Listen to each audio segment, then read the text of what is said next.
Tesla didn't just enter the car business, they pretty much ripped up the 100-year-old rulebook and started over. What began as this kind of wild Silicon Valley idea has turned into a global manufacturing giant. So today, we're going to unpack the story of how they actually did it. Let's just start with one number, 6 million. By March of 2024, that's how many cars Tesla had built and delivered. I mean, for a company that was basically just a PowerPoint deck 2 decades ago, that scale is absolutely staggering. And it brings up a really big question. How on earth did a startup, a total newcomer, pull off what the giants of the auto world couldn't manage for an entire century? Well, to really get one of the most incredible stories in modern industrial history, we've got to go all the way back to the beginning. Now, Tesla's revolution didn't start with some big bang. Nope. It started with a quiet but totally radical idea from a handful of engineers who saw things differently. The speed here is just something else. Think about it. Founded in 2003, and just 5 years later, the Roadster is actually in production. Then only 2 years after that, they go public. That kind of timeline is completely unheard of in an industry that usually measures change in decades, not years. And this quote from one of the co-founders really gets to the heart of it. This was the fundamental difference. From day one, the mission wasn't just to stick a big battery in a car. The mission was to build a technology company that just happened to make cars.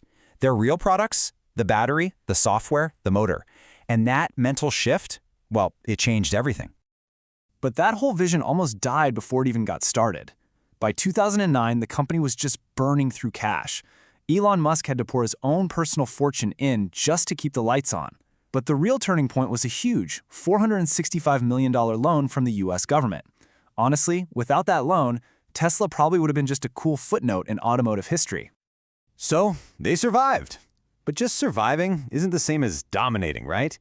To understand how they got to where they are today, we have to look at how they didn't just try to improve the car, they basically reinvented it, right from the supply chain all the way up. So here's the key concept you got to get: vertical integration. See, most car makers today are really more like assemblers. They buy up to 80% of their parts from outside suppliers. Tesla, though, they chose the much harder path of making its core technology themselves, in-house. Why would they do that? Simple. Control. And that control is most important when it comes to the very heart of the vehicle. Just take the battery cell. They started out using off-the-shelf laptop batteries, these little 18650s. Then they designed their own bigger, better cell, the 2170 for the mass market cars. Now they're building their own giant 4680 cells, which are way more powerful and efficient. While at the same time, they're using cheaper, cobalt-free LFP batteries for their standard models. This constant, relentless evolution is their secret weapon for pushing costs down and pushing range up.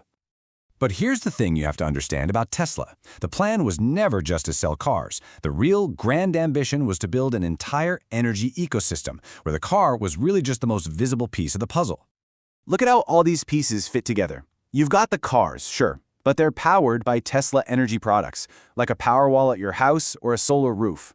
They get their juice from Tesla's own charging network, and the whole thing runs on Tesla's software.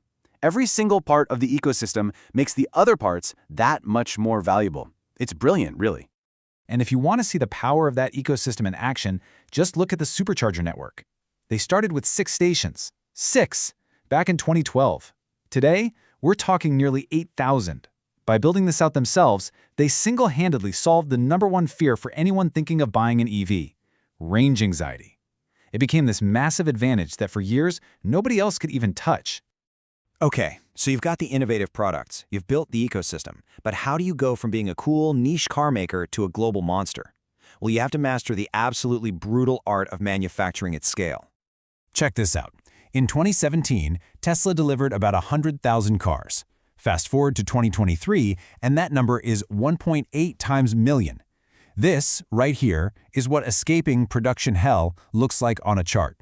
It's an exponential curve that represents one of the fastest industrial ramp-ups in history, period. And all of that insane scaling led to this incredible moment. In the first quarter of 2023, the Tesla Model Y became the best-selling car in the entire world. Not the best-selling electric car, the best-selling car. It outsold icons like the Toyota Corolla. That was a seismic shock to the entire auto industry. But, as you can imagine, that kind of unprecedented success comes with unprecedented scrutiny. And now Tesla finds itself at a major crossroads, trying to navigate a whole new, very complex set of challenges that could threaten its top spot.